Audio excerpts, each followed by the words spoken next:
Ahí va, ahí me escuchan, ahí está. Gracias, Damián Ezequiel.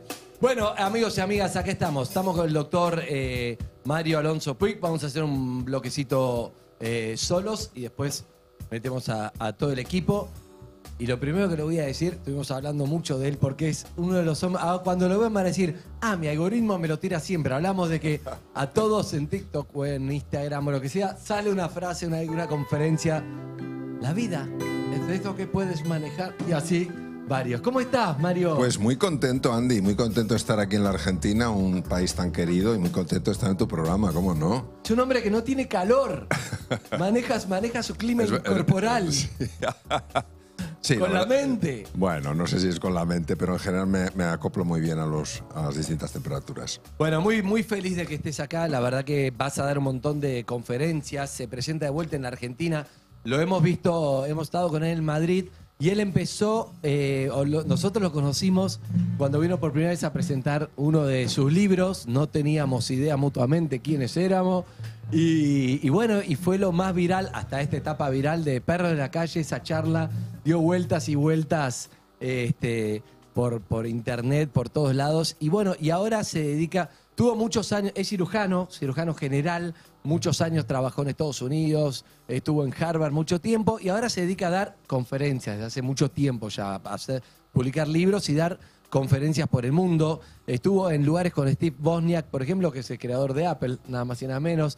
Michael Phelps, el atleta que más medallas ganó, creo que en la historia de los Juegos Olímpicos. Richard Branson, el creador de Virgin y otras cosas. Y realmente es una eminencia. Así que muy feliz de que te viniste hasta acá, a Lollapalooza, donde estamos, para poder charlar, porque además tiene todo cronometrado. Esta entrevista la planeamos hace un año. Tiene todo cronometrado lo que va a ser, que es parte de tu orden, ¿no? Bueno, yo diría que una de las partes más agradables de mi visita a la Argentina es precisamente hoy. Qué bueno. Y es cierto, lo digo de corazón. Gracias, Mario. Bueno, me acabas de dar un libro, que todavía no lo vi, obviamente. Resetea tu mente, ¿no? Descubre lo que eres capaz. Así que primero que te voy a preguntar es eso, ¿somos capaces de todo? ¿Cuánto depende de las cosas que nos pasan, que vienen de afuera? ¿Y cuánto depende de nosotros mismos, las cosas que podemos lograr y no? Depende mucho menos lo que pasa de fuera de lo que creemos, muchísimo menos. Decirte un porcentaje depende del contexto, depende de las circunstancias, depende de la situación. Pero depende muchísimo menos. Lo que pasa es que, de alguna manera, somos profundamente ignorantes al poder interior que tenemos. Y esto, por ejemplo, se ve en medicina. Tú, fíjate, Andy, que hace 2500 años el padre de toda la medicina, Hipócrates, de la escuela Epidauro, ya nos decía a los médicos que no nos olvidáramos de que es el cuerpo el que realmente cura. Entonces hoy sabemos que dependiendo también de la forma en la que hablas al enfermo, dependiendo de la ilusión que el enfermo pone a la hora de hacer frente a su enfermedad, se activan unos recursos o no se activan. Y esto es de una importancia extraordinaria porque es una magnífica noticia saber que tenemos todos tanto poder en nuestro interior. Pero tenemos la capacidad tanto de enfermarnos como de curarnos. Eso es así. Por ejemplo, las propias palabras que utilizamos, los propios pensamientos que generamos pueden ser o fuente de salud o fuente de enfermedad. Y de hecho en medicina hay dos términos que son el efecto placebo y el efecto nocebo. El efecto placebo hay personas que creen que es como una cosa de la imaginación. No, el efecto placebo es hasta qué punto lo que creemos afecta a nuestra fisiología, a nuestro cuerpo. Y cuando lo que creemos es muy negativo, se puede convertir en el efecto nocebo. El efecto nocebo es que nuestro propio organismo empieza a ir en su propia contra. Para que ahí se me cortó un poco, pero ¿estamos bien? Bien. Estamos charlando con el doctor Mario Alonso Puig. Ahí está. ¿Qué te pasó? ¿Todo bien?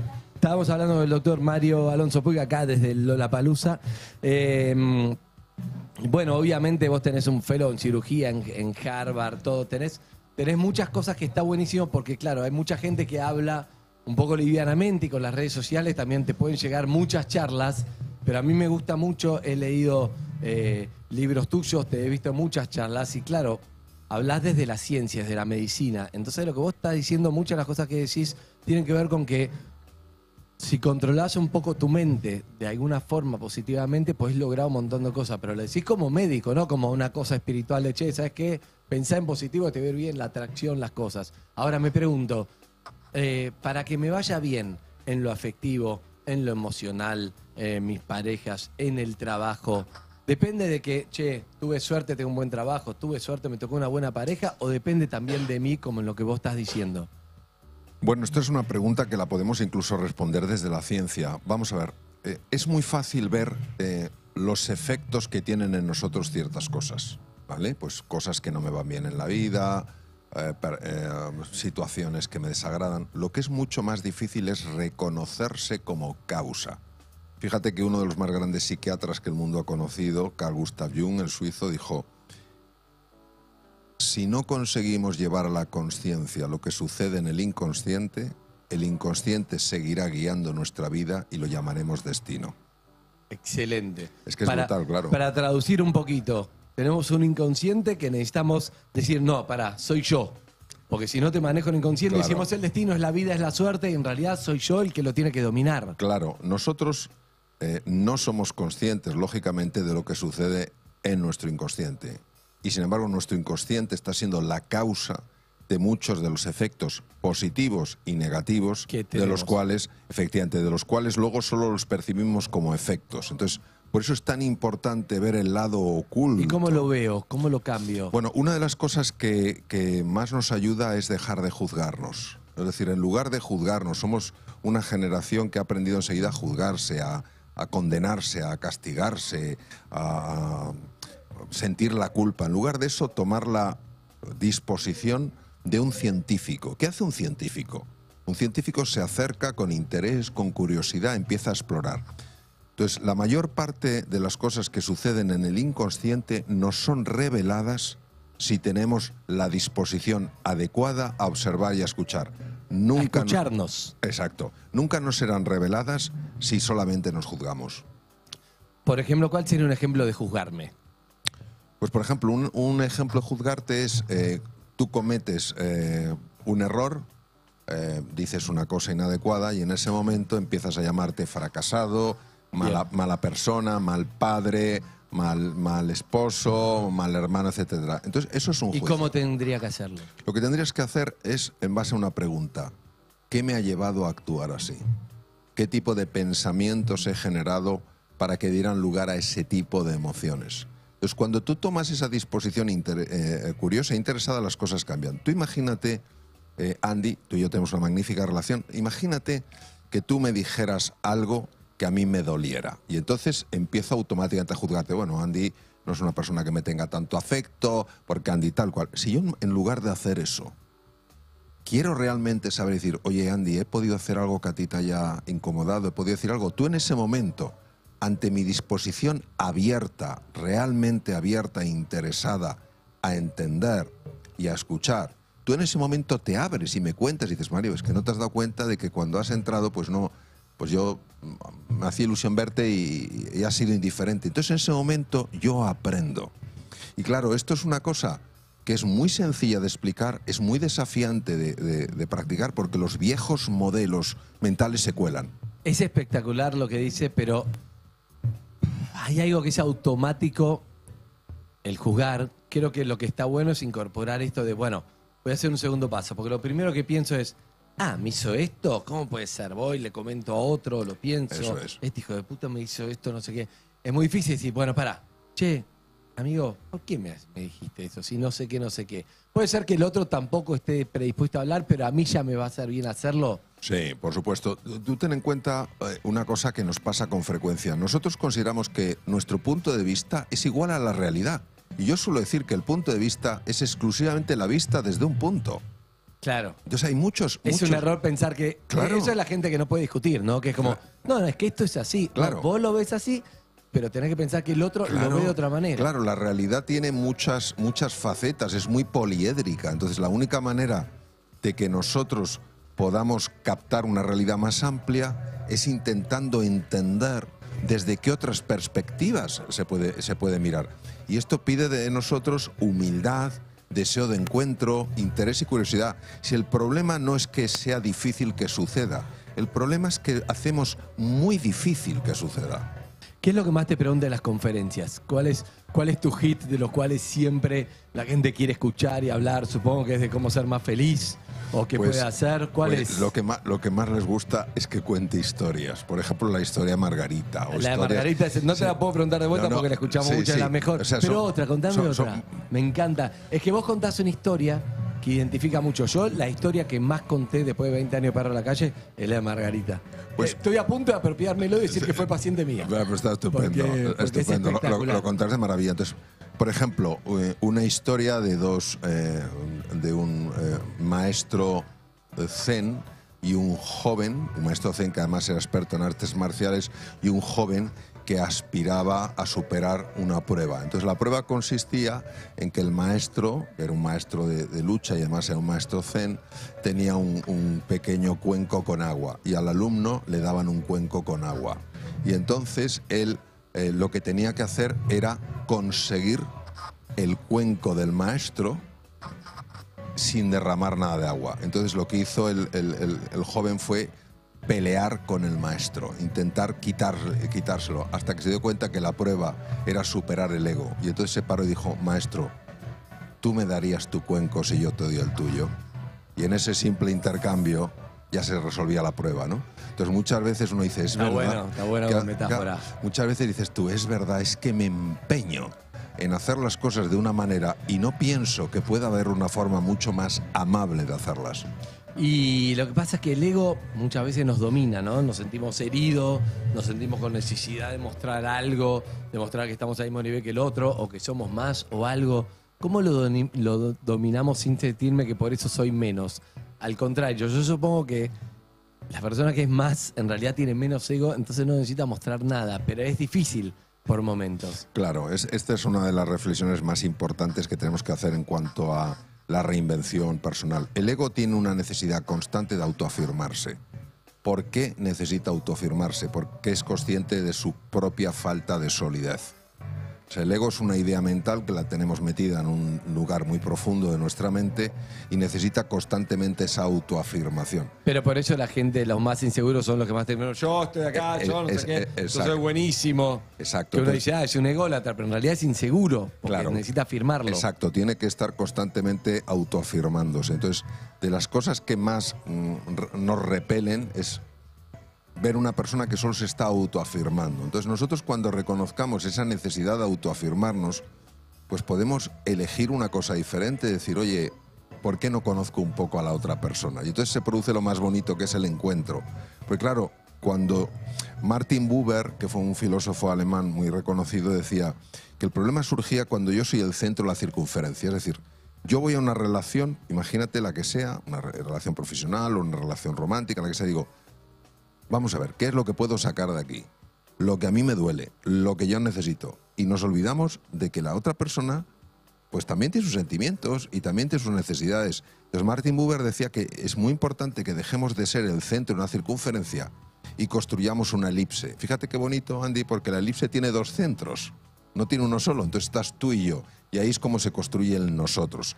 No se puede construir el nosotros si yo estoy completamente centrado en mí mismo. Mi ego diría, no le digas al doctor que no tenés nada más puta idea de lo que es una elipse, pero prefiero decirte, doctor, eres tan amable de explicarme lo que es una elipse, igual dos centros, lo entendí.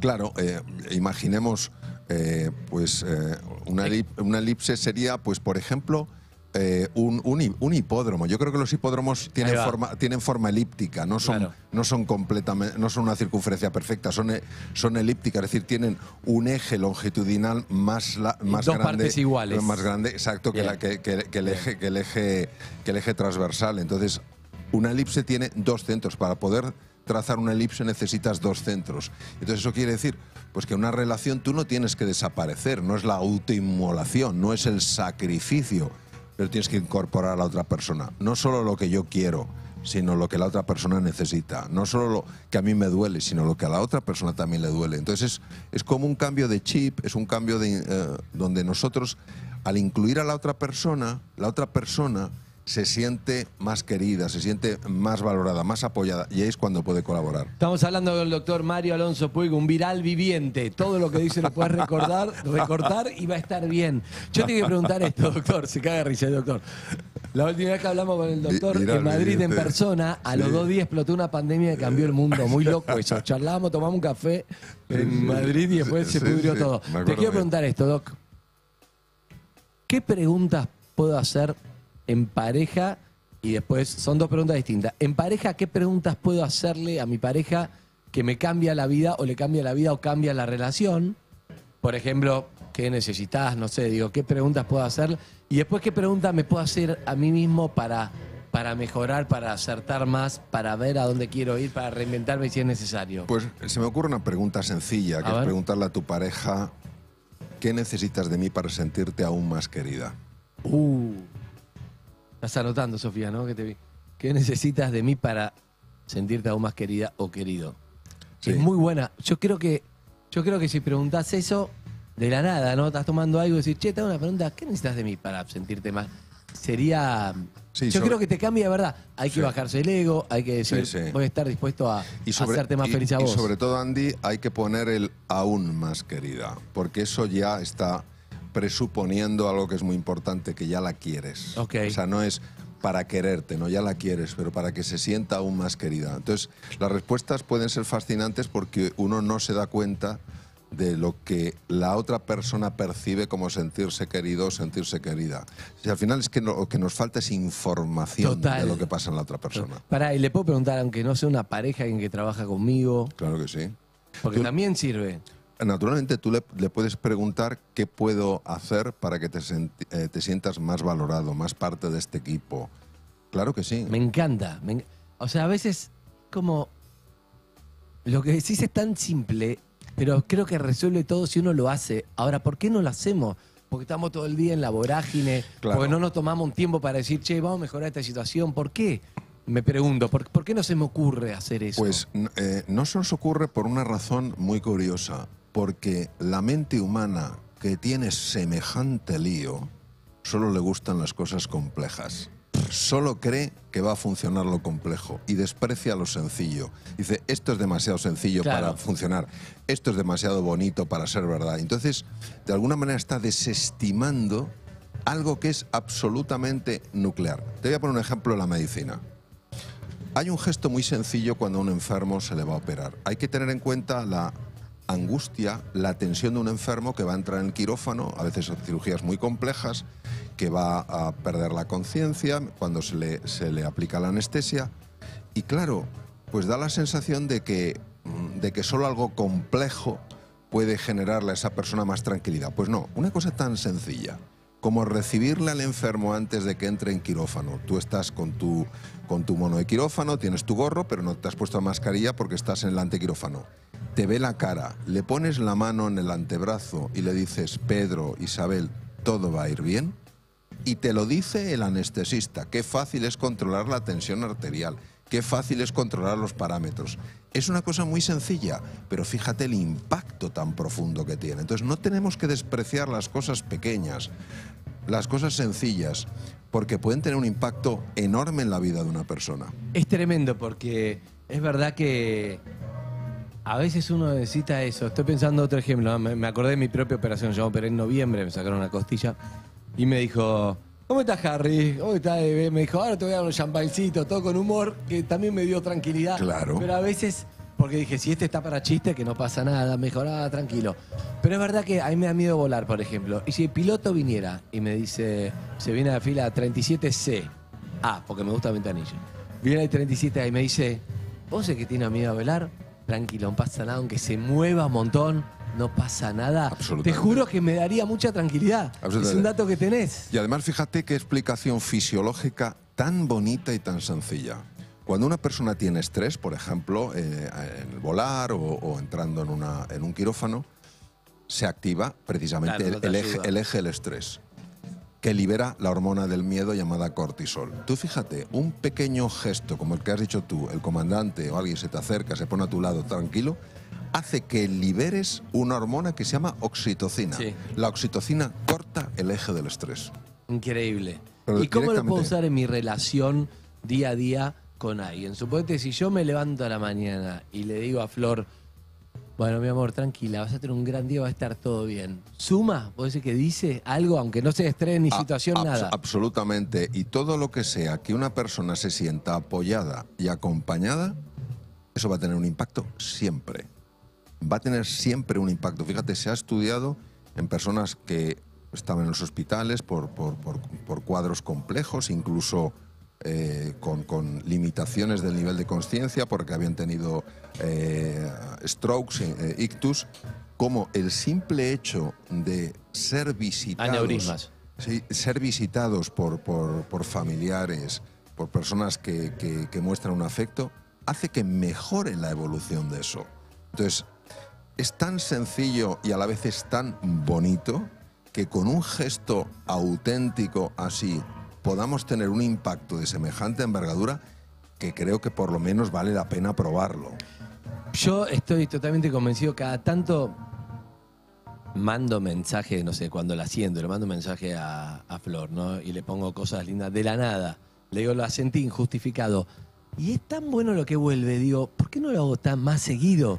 Pero no sé, porque estamos en la de, tiene que haber una ocasión, un cumpleaños, el día del enamorado, no sé qué. Cuando mandás de la nada, o le decís a alguien que trabaja con vos, che, gracias, la verdad, no sé, como que, no sé, prueba empírica, vamos a la prueba. A Rasta, que ayer le hablamos, no lo conozco, lo veo acá, Rasta, me lo encuentra la productora. ¿Nombre?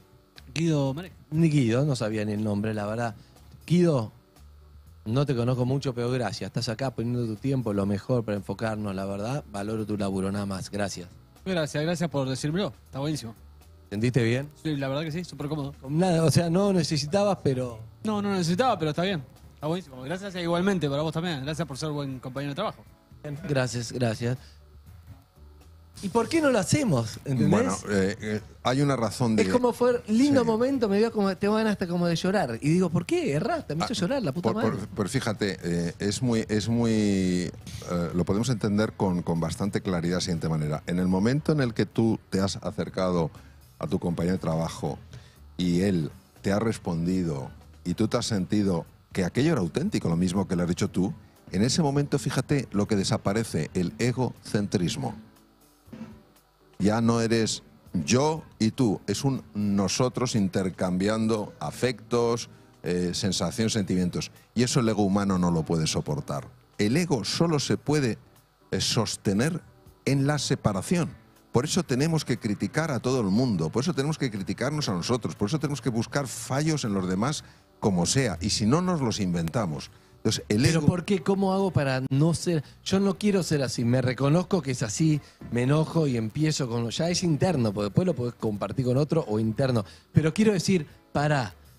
Pero es dificilísimo. Mira, todos nosotros, si cuando nos levantemos por la mañana, que queremos, oye, que sucedan ciertas cosas, que tengamos un buen día, nos enfocamos también en ayudar a otra persona, aunque sea un desconocido, a tener un buen día, ya estamos en otro orden de cosas. Tú ten en cuenta, Andy, y hablo... Pero eso te hace bien de verdad, Bueno. comprobado científicamente. Bueno, te voy a poner un ejemplo que es real. Un señor había decidido suicidarse en los Estados Unidos. Cruzó una calle y obviamente, porque se iba a tirar por un sitio muy alto, obviamente una persona que ha decidido suicidarse no está viendo si el semáforo está en rojo o en verde, porque claro, no tiene sentido.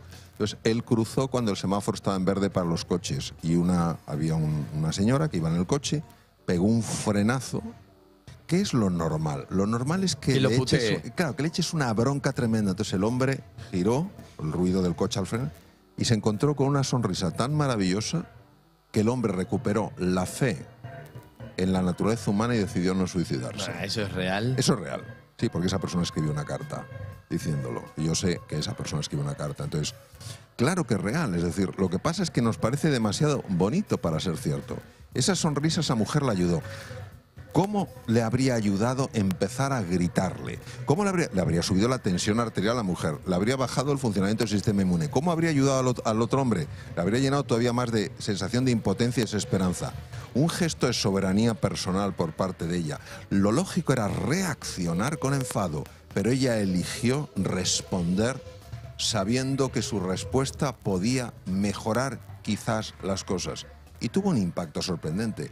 Y todos sabemos que es así. Cuando tenemos un gesto de afecto hacia otra persona, no somos conscientes del impacto que puede tener. No lo vemos, pero claro que existe. No podemos negar su existencia. Qué bueno. Estamos charlando con el doctor Mario Alonso Puig. También, no sé si se pueden escuchar mensajes acá, que deben estar llegando mensajes, pero no se pueden porque estamos en Lollapalooza, no estamos en nuestro estudio de siempre. Pero estoy seguro que hay un montón. Porque, ¿sabes lo que me pasa cuando escucho las charlas, charlando con vos? Que estoy pensando siempre en el que puede estar escuchando, no es personal, o sea, me toca a mí hacerlo. Pero con solo lo que llevamos hasta acá, la media hora que llevamos hablando, estoy totalmente convencido, por decirme si es real, que si volvés a escuchar esta charla y aplicás la mitad de los conceptos que estás tirando, se puede mejorar tu vida un montón. Entonces a veces veo, ¿qué hago con alguien que está como... Yo a veces veo gente desbordada por estrés, pero hay dos tipos de estrés, ¿no? A ver si me ayudas. Vivimos en Argentina, o sea, ahora España tuvo algunos momentos, la pandemia fue un estrés mundial, pero vos estás acá en nuestro amado país que vos sabés que hay mucho estrés. ¿Por qué? Porque, por ejemplo, estamos en medio de una ola de calor y se corta la luz, porque se cortaba la luz, porque la cosa es que en Europa es más difícil que pase, entonces hay gente que no puede laburar, gente que no tiene heladera, se le pierde las cosas, tenemos una inflación de más del 100%, entonces no llego a fin de mes, todo eso causas de afuera y te causa estrés, yo lo entiendo. Entonces es una pregunta que hacer esa gente que la entiende. Difícil meditar todo cuando no llegas a fin de mes. Ahora, también hay un montón de gente que tiene un estrés urbano, que es, no puedo más, tengo que llevar a los chicos al colegio, tengo no sé qué, tal, me llamó, entiendo. Un estrés innecesario completamente. Entonces, ¿cómo manejamos esos dos estrés? Porque he leído en tu libro de mindfulness, el estrés te causa un daño real. Te puedes enfermar, va contra el sistema inmune, o sea, estresado, todo el tiempo en alerta de estrés, mucho tiempo, te puedes enfermar mucho real, se transforma en algo en el cuerpo. Totalmente. Entonces, ¿cómo hago para esas dos situaciones? El que lo entiendo viene de afuera, ¿qué le digo? Y el que se estrella de más al pedo, por decirlo de alguna manera, doctor. Bueno, vamos a ver. Nosotros tenemos que entender que ante cualquier circunstancia de la vida, por difícil que sea, podemos tomar dos papeles. La víctima o el protagonista. ¿Cuál es la diferencia? La víctima es aquella persona que ante una situación de su vida decide que no puede hacer nada para transformarla. Es decir, tira la toalla en todo. No puedo hacer nada. Entonces va cayendo en una sensación de impotencia y desesperanza. Esto se sabe que genera la forma de estrés dañino que se llama el distrés, que así lo acuñó el profesor austríaco Hans Selye. Es decir, toda actitud en la cual tú tiras la toalla y dices no puedo hacer absolutamente nada en nada, tiene connotaciones muy negativas para el cuerpo. Y aparte, gente que se deprime, se enferma. Claro. Y aparte, Andy, es que ten en cuenta que no solamente el cuerpo sufre, como has dicho tú, sobre todo el sistema inmune, el aparato digestivo, la microbiota, etcétera. Es que se reduce la capacidad cerebral para encontrar alternativas. Porque esta situación de estrés crónico o distrés cambia el riego sanguíneo en el cerebro y la parte del cerebro, es la parte anterior, que es la que necesitamos para entender los contextos, tomar decisiones, experimenta una deprivación, una pérdida de flujo sanguíneo. O sea, el estrés, yo estoy mal y no lo puedo resolver, eso me estresa y el propio estrés me quita las herramientas para resolver el conflicto. O sea, caigo en una depresión, por eso es difícil salir. Absolutamente. Freud decía que la depresión es la agresión vuelta contra uno mismo. Entonces, ¿qué mayor agresión que decirte a ti mismo, a ti misma, no puedo, no hay esperanza, no hay esperanza? Imagínate que alguien te dijera eso, es una especie de agresión mental. Y por supuesto, el cuerpo lo sufre y el cerebro lo sufre. Entonces, yo lo que animo mucho a las personas para salir de esa posición de víctima protagonista, y ha funcionado muy bien, lo escribí en uno de mis libros, es hacerse una pregunta: ¿cuál es el paso más pequeño que me atrevo a dar?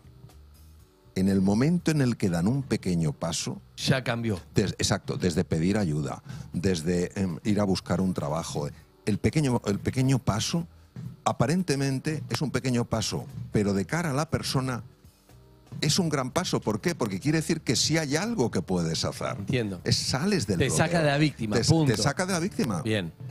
Doctor, para ir cerrando hoy, me dicen con muy buena noticia, en un cartelito que el 31 vamos a poder hacer una segunda charla. Qué ilusión. Con mis compañeros, todo, que me encantan. Pero déjame decirte esto. La historia de Margarita, la verdad que sí, te la pido mucho, sí la conozco de memoria, pero siempre hay gente nueva. Y para mí la historia de Margarita, que te voy a pedir que me lo resumas, que me lo cuentes, es linda. ¿Por qué? Porque más allá de lo que me cuentes, quiere decir que hay veces que te tenés que engañar a vos mismo para estar mejor. Para mí es eso. O sea que hay veces que vale vos engañarte a vos mismo para salir adelante. Así que por eso te la voy a pedir porque es muy interesante. Pues si quieres la vamos a conectar con todo lo que hemos hablado. Me Andy. encanta. Entonces, Margarita es una mujer que no tenía realmente ningún problema económico, ningún problema con la familia, tenía su trabajo, pero tenía un problema grave de salud. Y que era un dolor de estómago persistente, llevaba 3 años con todo tipo de medicación, todo tipo de pruebas, sin solución. Y entonces, en la conversación que tuvimos, pues se vio que ella veía a su jefe como un impresentable. Odiaba a su jefe. Y consideraba que aquel dolor de estómago que ella tenía no tenía que ver nada con él. Pero eso fue como la punta del iceberg. ¿Qué pasaba? Que, fíjate lo que hemos hablado, Andy, que ella se sentía una víctima. Como, pobre de mí, tengo un jefe inadecuado. Entonces, lo que se la invitó es a ser protagonista. ¿Cuál es el paso más pequeño que puede dar? Sonreír a su jefe, aunque no lo sintiera. Aunque no lo sintiera, mover los músculos de la cara, ¿Para qué? esbozando una sonrisa. Para tomar al menos control de lo que tu cara expresa. En 10 días se le quitó por completo el dolor de estómago. Su jefe cambió por completo. ¿Por qué? Porque, como hemos comentado antes, cuando tú tomas el papel de una víctima, activas los mecanismos del estrés crónico. Y esos mecanismos paralizan el estómago, que era la causa de su dolor. Pero es que además, al tener tal nivel de estrés crónico por el rechazo a su jefe, tenía poco riego en las partes anteriores del cerebro, Claro. con lo cual su performance era muy bajo. Y su jefe no estaba contento con ella.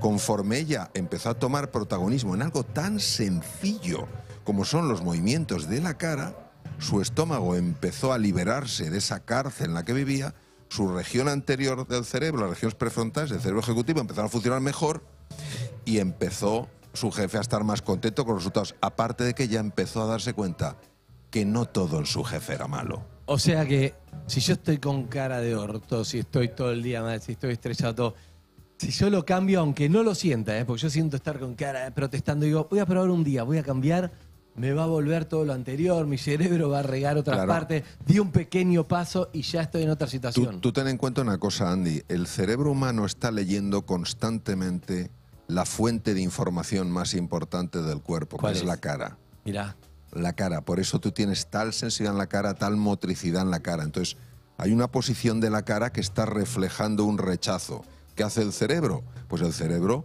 de alguna manera, armoniza con esa reacción. Entonces, una persona que está rechazando algo, su cuerpo también está expresando ese y rechazo. si yo actúo felicidad, Claro, pero fíjate lo que te digo, y esto hay gente que se ríe y se cree que es una broma, pero esto se ha investigado. El simple colocarse un lapicero horizontal entre los dientes increíble. consigue engañar al cerebro, porque el cerebro, ten en cuenta que el cerebro está, el neuroeje. Le o sea, gusta el conflicto, además. bueno, y tú ten en cuenta que está conectado con el cuerpo. Se ha hecho un cálculo de la distancia de la longitud de nervios que hay en el cuerpo humano. Tenemos 45.000 kilómetros. Esto es más que la vuelta a la Tierra. Sí, sí, Entonces, sí. claro, estás recibiendo una información de tu cara, y si tu cara está transmitiendo a través de los músculos pues una cosa, pues el cerebro te genera ese tipo de sentimientos o te genera otros. Claro. Increíble, increíble cómo podemos dominar. Qué poco se sabe de eso, por eso es lindo escucharte, ¿no? Porque la verdad uno debería educarse sabiendo que puede cambiar sus emociones Claro. con determinadas actitudes. Mario, quiero decirte algo. Tenemos entradas en nuestras redes sociales de Perros Calle, en Twitter e Instagram. Vamos a dar entradas para tu conferencia, que es espectacular, ¿eh? Yo quiero ir a tu conferencia, quiero saber cuándo es. Es en marzo del 2023, no tengo la fe. 18 de marzo. ¿Cuándo 18 de marzo? ¿Mañana es? Sí. Mañana, 18 de marzo, tu salud, tu bienestar, felicidad dependen de vos. Hay un taller en Buenos Aires el 19 de marzo de liderarse y liderar desde el ser. Hay un taller, va a haber en Salta el 24, liderarse y liderar desde el ser también. conferencia en Salta el 25 de marzo, hasta tomar muy buenos vinos en Salta. La mentalidad de los números 1, me recontrainteresa. Conferencia en Bariloche también el 30 de marzo, que esto se escucha mucho en Bariloche, el viaje del héroe, una metáfora sobre la transformación de un ser humano. Y si todo sale bien, el 31 lo vamos a tener acá a la mañana y ya después se vuelve para Europa. Pero Mario, un placer, como siempre, tenerte acá. Muchísimas gracias. Para mí, Andy, de verdad, ¿sabes la ilusión que me hacía el reencuentro? Sí. ¿Sabes el cariño que surgió de aquella primera entrevista en Perros de la Calle, donde la verdad nunca la olvidaré? Y bueno, no sé, la admiración por un programa en el que te sientes tan a gusto y bueno, como que busca pues transmitir pues, mensajes para ayudar a las personas. Gracias Mario, gracias a vos. Y recuerden entonces, hay que sonreír, hay que tratar de cambiar las propias actitudes. Para la conferencia entonces, @perroscalle en Instagram. Y nos vemos pronto, maestro. Claro ¿Okay? que sí. Gracias, doctor. Gracias por todo. Muchísimas Gracias a gracias. ti. Está para un escenario en Lollapalooza el doctor, pero hoy no va a ser, pero podría ser. Ya estamos escuchando a Trueno de fondo a pleno, así que en instantes vamos